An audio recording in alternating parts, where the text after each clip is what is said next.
This call is from a federal prison.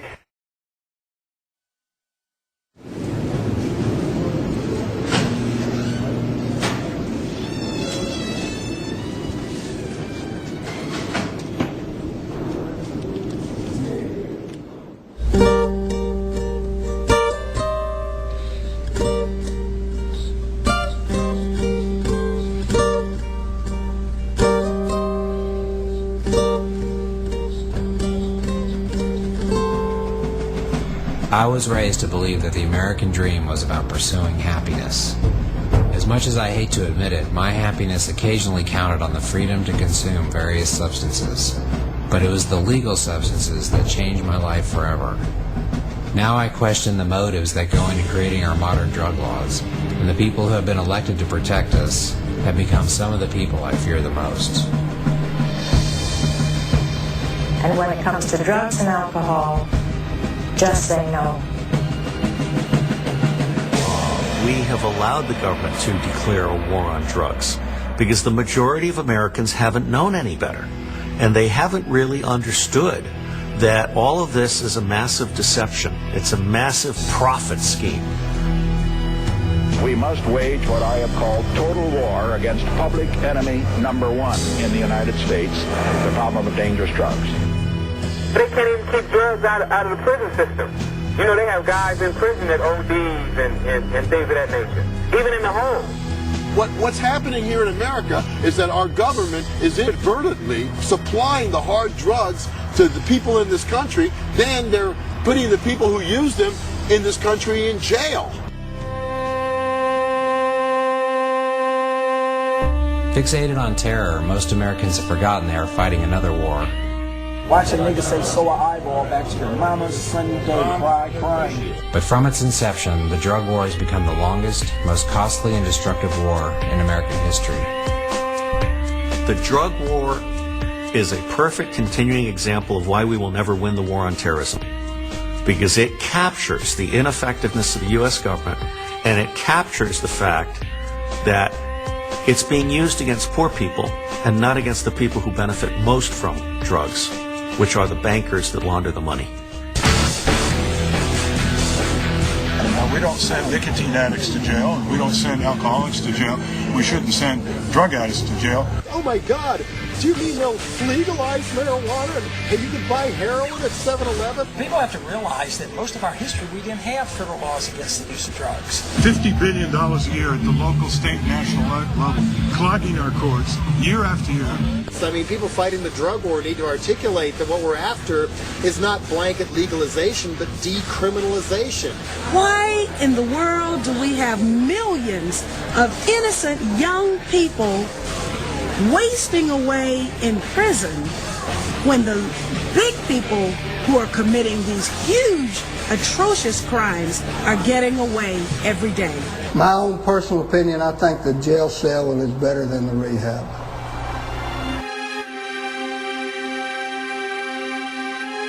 This year is the 30th anniversary of the Drug Enforcement Agency. It was created by Richard Nixon in 1973, and Richard Nixon is really the creator of this drug war from 1971. With every passing day of this drug war, the battle line seems to be getting harder and harder to see. And yet it's almost impossible to believe that the same rules apply to everyone.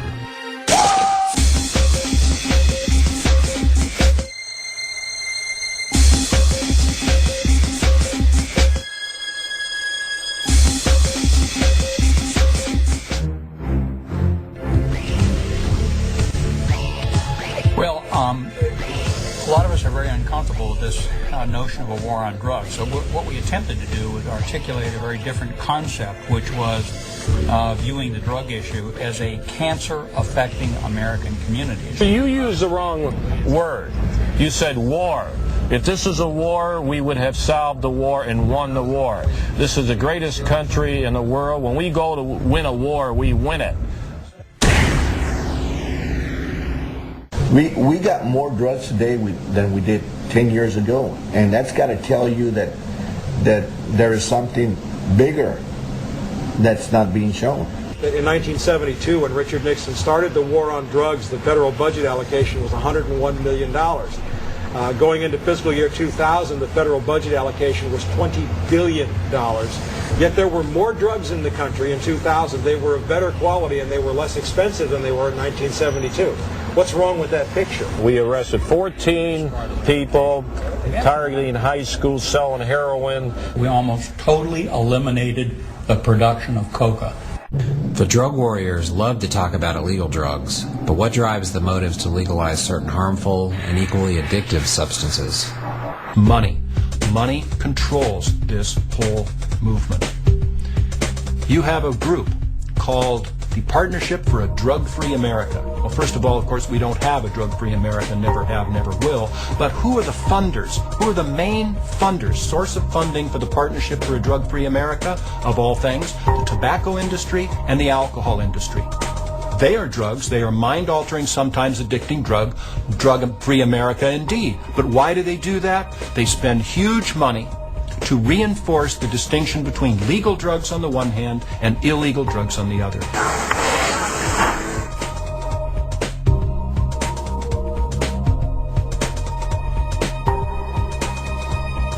I had lost 2 family members and a best friend in a very short span of time to alcohol, cigarettes, and legal prescription drugs. So fearing that I could be next due to my own struggle with addiction, I wanted to find out why the drug war seemed to be such a huge failure.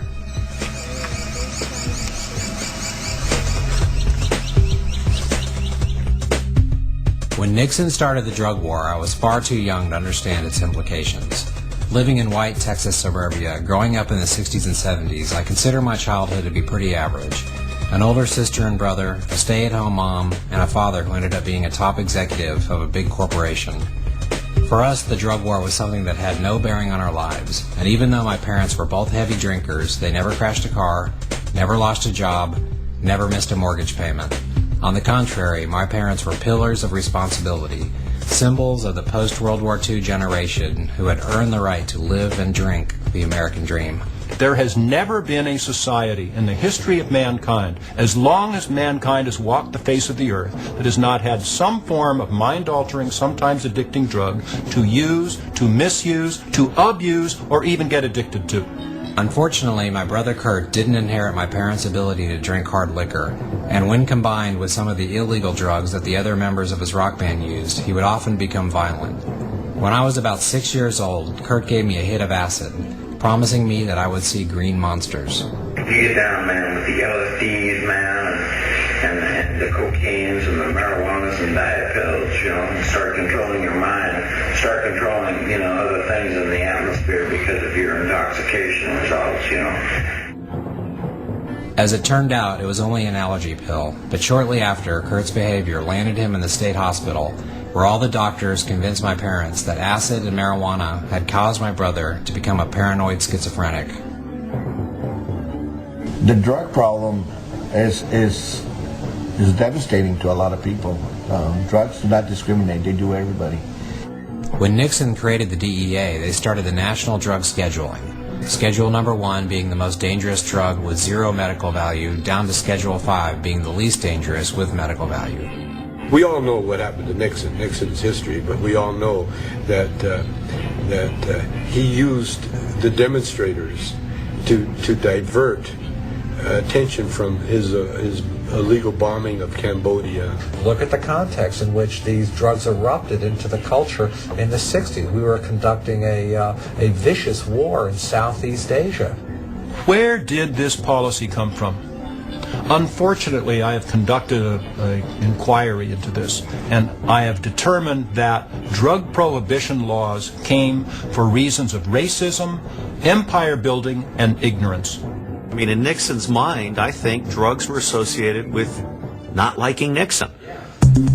Nixon's new drug scheduling put marijuana in the most dangerous category, side by side with drugs like PCP, crystal meth, and heroin. People in the United States didn't have any idea what marijuana was, but it began to be associated with those Mexicans. In an attempt to keep me away from drugs and my sick, addicted brother, my father enrolled me into the Boy Scouts. It was at the acclaimed Philmont Scout Ranch that I had my first exposure to getting high.